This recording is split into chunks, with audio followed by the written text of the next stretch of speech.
Jumpa kembali dengan saya Siska Sinaga. Kali ini kita akan membahas tentang ikatan logam. Yuk kita lihat.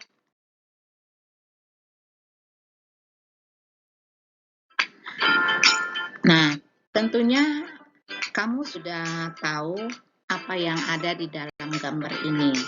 Nah, gambar ini merupakan koin ya, koin atau yang dikatakan uang koin yang lama ya. Yang lama ini yang dikatakan terbuat dari logam tembaga.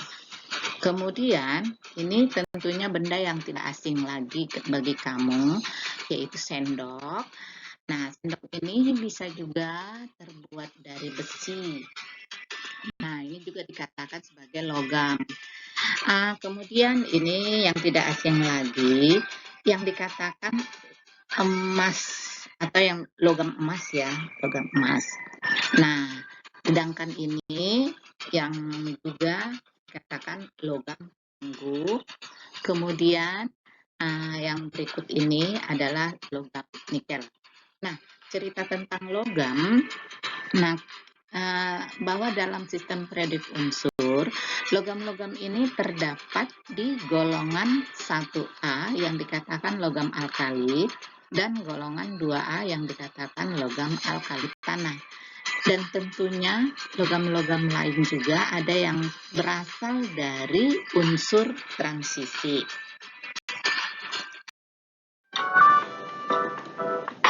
Elektron dalam ikatan logam dapat bergerak bebas dan berpindah dari satu atom ke atom yang lainnya, atau yang dikatakan ini istilah dari delokalisasi. Nah, jadi di sini ikatan logam itu terbentuk karena adanya ikatan sesama atom logam, atau yang dikatakan ikatan antar atom logam, atau ikatan antara logam 1 dengan logam 2. Nah, ikatannya ini dapat terjadi antar atom logam yang sama atau logam yang berbeda. Pada saat di suhu kamar, logam itu kan berwujud padakan. Nah, kenapa? Ya karena ikatan logam itu sangat kuat. Dia memiliki titik leleh yang sangat tinggi. Nah, di sini kalau kita lihat pada gambar ini dikatakan gambar logam, di mana di dalam logam ini terdapat lautan elektron. Nah, terdapat lautan elektron di mana elektron valensi logam sangat mudah bergerak, dan ini sesuai dengan teori awan elektron. Lalu apa sih awan elektron itu? Nah, kalau kita lihat bahwa orbital dari elektron valensi logam saling bertumpang tindih dan menyebabkan elektron berpindah ke orbital dari elektron valensi atom logam yang lain ke yang lainnya lagi. Jadi dengan adanya tumpang tindih elektron, nah elektron itu yang ini ya, yang lautan, yang namanya lautan berarti yang berwarna biru ini. Inilah lautan elektron. Jadi dengan adanya tumpang tindih orbital dari elektron valensi logam menyebabkan delokalisasi. Nah, artinya di situ bahwa keadaan di mana elektron valensi tidak tetap dalam suatu atom, namun dapat berpindah ke atom yang lainnya. Jadi elektron valensinya dapat berpindah ke atom yang lainnya, sehingga elektron valensi menjadi milik bersama dengan atom-atom lainnya. Jadi elektron yang dari logam yang satu berpindah ke logam yang satu.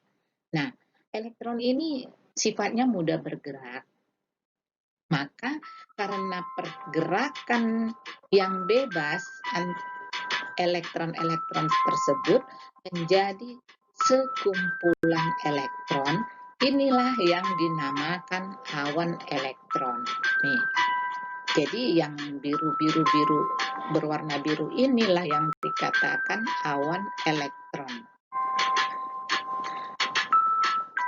Kumpulan elektron inilah yang dimiliki secara bersama elektron oleh atom-atom logam yang kemudian ditarik kuat oleh inti-inti logam sehingga logam bersifat keras. Nah, itu sebabnya logam tadi bersifat keras dan memiliki elektron yang mudah bergerak. Nah, jadi karena dia memiliki elektron yang mudah bergerak, itulah yang menyebabkan logam tersebut dapat menghantarkan listrik dan menghantarkan panas. Nah, jadi dari penjelasan teori awan elektron tadi, maka dapat kita simpulkan sifat logam tersebut.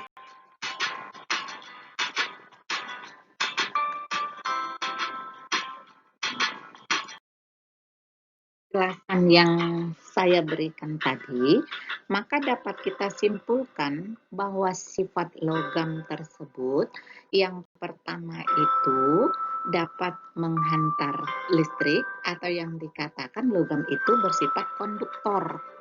Lalu sifatnya mengkilap. Lalu yang ketiga dapat menghantar panas. Karena apa? Karena elektron tadi saya katakan bergerak bebas ya. Kemudian bisa ditempa dan ditarik. Itulah beberapa sifat logam yang bisa kita lihat. Jadi demikian tentang ikatan logam yang kita bahas. Mudah-mudahan dengan penjelasan yang saya berikan, kalian paham ya. Nah, sampai di sini dulu penjelasan saya.